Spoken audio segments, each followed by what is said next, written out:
Maintenant, on va aller faire un tour aux États-Unis. On le voyait, hein, il y a près de 124 000 cas confirmés, plus de 2200 morts. Dans l'État de New York, l'épicentre de l'épidémie, eh bien, on compte plus de 50 000 cas, près de 900 décès. Je retrouve sur place un médecin qui soigne des patients depuis des jours, Dr Julien Cavanagh. Bonjour.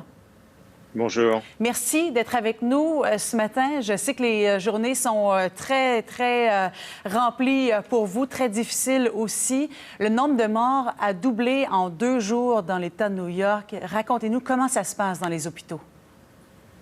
Écoutez, on fait face à une véritable situation de catastrophe sanitaire ici à New York. Le nombre de cas a augmenté de façon absolument exponentielle. Nous sommes 3 hôpitaux partenaires, dont un hôpital d'État qui est le Downstate Medical Center. On a eu 2 cas il y a 2 semaines. On est maintenant à plus de 500, et je parle des patients hospitalisés. Donc c'est un afflux de patients absolument sans précédent. À quoi ressemblent vos journées, Dr Cavanagh? Alors, mes journées, si vous voulez, elles ressemblent d'abord à un effort de redéploiement de l'ensemble des médecins de l'hôpital qui doivent se mobiliser pour aider les services d'urgence, les services de médecine, les services de réanimation.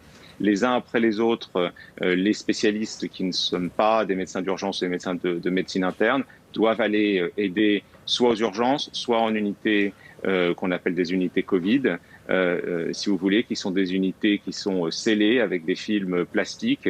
Il faut s'habiller entièrement avec tous les équipements de protection, ce qui est très difficile de travailler dans ces conditions-là, si vous voulez, parce que vous avez du mal à respirer, vous avez des lunettes de protection.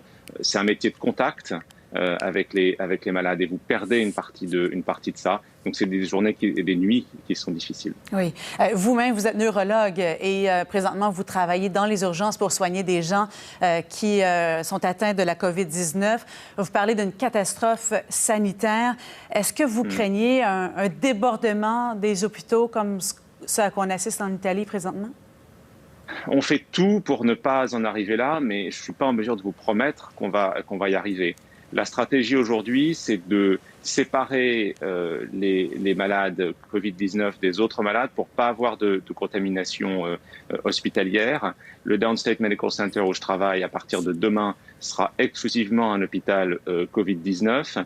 On attend un navire de la Navy américaine pour prendre en charge les malades qui n'ont pas le Covid-19, et au centre de convention Javits, on va offrir aussi un hôpital de campagne pour essayer de retirer tous les malades non Covid-19 qui vont continuer à avoir des problèmes de santé, des infarctus du myocarde, des accidents vasculaires cérébraux, etc. Et ça, il faudra continuer à soigner ces malades-là. Il y a Donald Trump qui a renoncé dans les dernières heures à mettre l'État en quarantaine. Est-ce que les mesures qui sont en place présentement vous semblent suffisantes? Écoutez, ça, c'est aux autorités publiques de santé de le décider, de le voir. Le sentiment qu'on a un peu en marchant dans les rues de New York, c'est qu'il y a encore un peu de monde.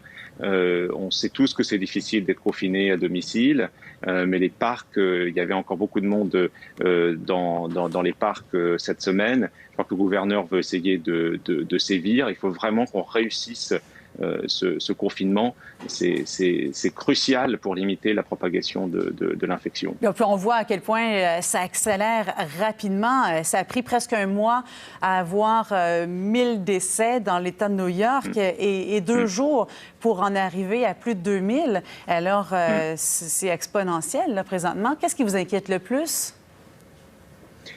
Ce qui m'inquiète le plus, je pense que d'avoir des places pour les malades, on va tout faire pour pouvoir accueillir tous les malades. On va avoir un problème de matériel, c'est-à-dire d'avoir tous les équipements dont on a besoin au quotidien pour soigner les malades, c'est-à-dire des lits, des seringues électriques, des équipements de protection personnelle pour les soignants, mais aussi les ventilateurs pour pouvoir mettre sous respiration artificielle des patients qui le nécessitent. Et puis, c'est aussi des bras. C'est-à-dire avoir suffisamment de personnes formées, des infirmières, des médecins, pour prendre en charge ces malades. Et à ce titre, le gouverneur est en train de suspendre un certain nombre de régulations qui, comme au Canada, sont extrêmement strictes pour savoir qui est en mesure de travailler, qui est en mesure de voir des malades, de façon à ce qu'on puisse prendre dans nos rangs des médecins étrangers, d'autres spécialistes, d'autres cliniciens, etc. Et nous, au Canada, en fait, on est un peu derrière vous. Pour l'instant, on n'assiste pas à une augmentation aussi fulgurante des cas, mais ça pourrait venir. Docteur Cavanagh, qu'est-ce que vous pourriez dire aux Canadiens en terminant? Moi, vraiment, je suis pas québécois, mais je suis un ami du peuple québécois, un ami du peuple canadien. Et je voudrais vraiment vous dire, faites tout dès aujourd'hui pour vous confiner. C'est la stratégie qui offre la meilleure chance. Si vous réussissez votre confinement, la progression de l'épidémie au Canada peut s'arrêter.